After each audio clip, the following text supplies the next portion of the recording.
ఎందరో మహానుభావులు అందరికీ వందనాలు. ప్రస్తుతం నేను తమిళ సాహిత్య కథలను వినిపిస్తున్నాను కదండి. ఈ కథలను తమిళ భాషలో రచించిన వారు శ్రీ ము. అరుణాచలం గారు, తెలుగు భాషలోనికి డాక్టర్ చల్లా రాధాకృష్ణ శర్మ గారు అనువాదం చేశారండి. ఈ కథ పేరు రాతి ఏనుగుకి చెరకు పెట్టిన కథ. మధురలో అభిషేక పాండ్యుడనే రాజు రాజ్యం చేస్తూ ఉండేవారు. ఈ పాండ్యరాజులందరూ శివభక్తులు. ఆ రోజుల్లో పరబ్రహ్మస్వరూపుడైన సుందరేశ్వరుడు ఒక సిద్ధుడి వేషం ధరించి అక్కడికి వచ్చాడు. ఎన్నో మహిమలను ప్రదర్శించాడు. అవి విన్న రాజు సిద్ధుడి కోసం సేవకుల్ని పంపించాడు. కానీ సిద్ధుడు రాజసన్నిధికి రాను అన్నాడు. తర్వాత రాజు మంత్రిని పంపించాడు. అప్పటికీ సిద్ధుడు రానన్నాడు. ఆ తర్వాత రాజే వెళ్ళి ఆయనను దర్శించాలి అనుకున్నాడు. వెంటనే బయలుదేరాడు. గుడికి వెళ్ళాడు. ప్రదక్షిణలు చేశాడు. గుళ్ళో ఒకవైపు సిద్ధుడు ఆసీనుడై ఉన్నాడు. రాజసేవకులు రాజుగారు వస్తున్నారు, అవతలికి వెళ్ళండి అన్నా కూడా ఆ సిద్ధుడు అక్కడి నుంచి లేవలేదు.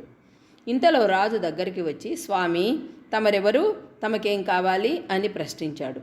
అప్పుడు ఆ సిద్ధుడు మందహాసం చేసి, నాయనా, మేము ఒక దేశంలో ఉండేవాళ్ళం కాదు.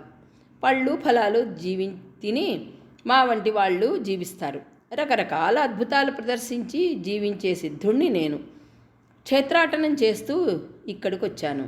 ఇది మోక్షమిచ్చే క్షేత్రం కావడం వల్ల ఇక్కడ మా మహిమలను ప్రదర్శిస్తున్నాం. నీ వద్ద నుంచి మేమేమీ ఆశించడం లేదు అన్నాడు. సిద్ధుడి మాటల్లో ద్వంద్వార్థం ఉన్నట్లు పాండ్యుడు భావించాడు. అందువల్ల సిద్ధుడి శక్తి పరీక్షించి తెలుసుకోవాలనే అభిలాష కలిగింది రాజుకి. అప్పుడక్కడికి వచ్చిన ఒక రైతు ఏపుగా పెరిగిన ఒక చెరుకుగడను రాజు సమక్షంలో ఉంచి నమస్కరించాడు. ఆ చెరుకుగడను రాజు చేత పట్టుకున్నాడు.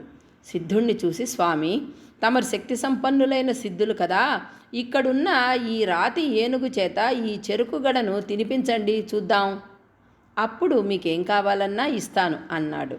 అందుకు సిద్ధుడు, రాజా, నీ వద్ద నుంచి ఏది పొందాలనే అభిలాష మాకు లేదు, చెప్పాను కదా, ఇదిగో చూడు అని చెప్పి ఆ రాతి ఏనుగు మీద దృష్టి నిలిపాడు. ఆశ్చర్యం! ఆ రాతి ఏనుగు తన తొండం చాపి పాండ్యుని చేతనున్న చెరుకుగడను లాక్కుని తిన్నది. మళ్ళీ సిద్ధుడు ఆ ఏనుగు వంక చూశాడు. అది మళ్ళీ తన తొండం చాపి రాజు మెడలో ఉన్న ముత్యాల హారం లాగింది. పాండ్యుని సేవకులు ఏనుగుని కొట్టడానికి వచ్చారు. రాజుకి కోపం వచ్చింది. రాజు సేవకులు కొందరు సిద్ధుణ్ణి కొట్టాలని మీదకొచ్చారు. సిద్ధుడు చెయ్యి అడ్డం పెట్టేసరికి అందరూ వేసిన అడుగుని తీసుకోలేక బొమ్మల వల్లే నిలబడిపోయారు. రాజుకి అప్పుడు జ్ఞానోదయమైంది. సిద్ధుడి కాళ్ళ మీద పడి తప్పు మన్నించండి అని ప్రార్థించాడు. రాజా, నీకు కావలసిన వరం కోరుకో అని అడిగాడు సిద్ధుడు. ఈ భృత్యుడికి సంతాన భాగ్యం ప్రసాదించాలి అని రాజు అడిగాడు. ఆయన తథాస్తు అన్నాడు. ఆ తర్వాత సిద్ధుడు ఆ ఏనుగు తల మీద తన చేతిని ఉంచగా ఏనుగు తాను మింగిన ముత్యాలహారాన్ని తొండంతో తీసి చాపింది. దాన్ని పాండ్యుడు తీసుకున్నాడు. తీసుకునేంత లోపలే సిద్ధుడు కాస్త అదృశ్యుడైనాడు. ఏనుగేమో రాతి ఏనుగైపోయింది. అప్పుడు తెలిసింది రాజుకి, సిద్ధుడి వేషంలో వచ్చిన వాడు సాక్షాత్తు సుందరేశ్వరుడేనని. స్వామివారి సన్నిధికి వెళ్ళి సాష్టాంగ నమస్కారం చేసి ప్రార్థించి, మీరని తెలుసుకోకుండా పరీక్షించాలని సాహసించిన నా అల్పత్వాన్ని మన్నించాలి అని ఎంతో వేడుకున్నాడు. అనంతరం పాండ్యునికి విక్రమ పాండ్యుడనే కుమారుడు జన్మించాడు. ఆ తర్వాత చాలా కాలం పాటు రాజు జీవించి చక్కగా పరిపాలించాడు.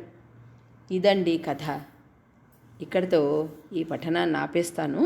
తిరిగి తరువాయి భాగంలో కలుసుకుందాము. అంతవరకు సెలవు. మీకు గనక ఈ కథలు నచ్చితే లైక్ చేయండి, షేర్ చేయండి, సబ్స్క్రైబ్ చేసుకుని నన్ను మరింతగా ప్రోత్సహించండి. ఉంటానండి. నమస్కారం.